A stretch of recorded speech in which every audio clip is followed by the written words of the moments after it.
Hey everybody, it's Abishur Prakash or Mr. Geopolitics. In this episode of Predictable versus Unpredictable, we're going to look at China retaliating against America, raising the tariffs to 84%. In many ways, this was on everybody's mind. Many knew this was coming. It was impossible to imagine the Chinese staying quiet, backing down, and taking Trump's levy of 104% on all Chinese imports on the cheek. The Chinese are no longer thinking the way they were before the pandemic. Their psyche has changed. They're ready to swing. They're ready to get bloody.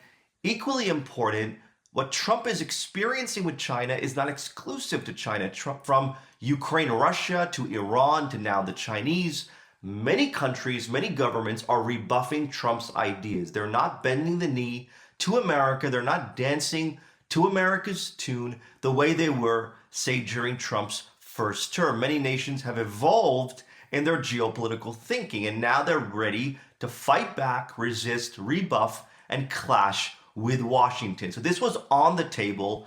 China retaliating was predictable. Equally important alongside all of that is that the US and China are not engaged in a tariff war or a trade war. This is the way a lot of people are packaging what's happening, and this is inaccurate. This is the start of a US-China economic war, the likes of which the world has never seen. So this is the predictable side of things. Now let's go to the unpredictable. The unpredictable is, how will America respond? Where will things go next?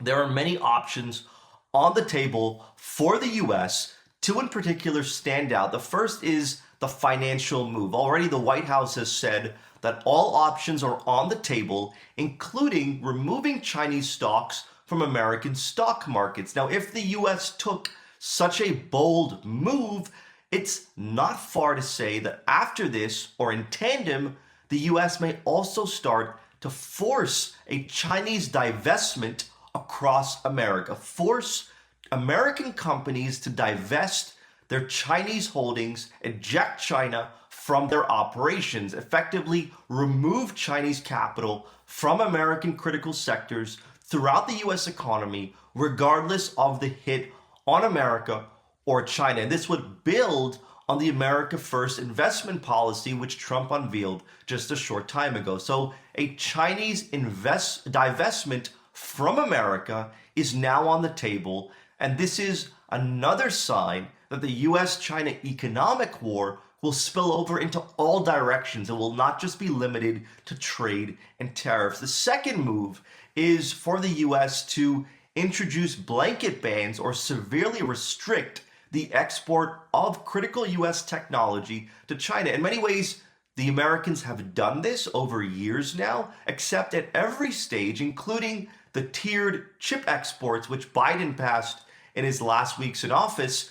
At every stage, America has granted Western firms waivers and exemptions, whether it's US companies, European companies, Korean or Japanese firms. Waivers and exemptions have been given, allowing these businesses to continue selling into the Chinese market and maintain a certain status quo. This is now on the table. This is now on the chopping block, where America could impose, Trump could impose through executive orders, blanket bans, severe limits on what kind of American technology the Chinese have access to. So this is where the situation has reached. Again, the US and China are colliding in a way the world has not seen in modern history. This is new, this is unprecedented, and this is historic.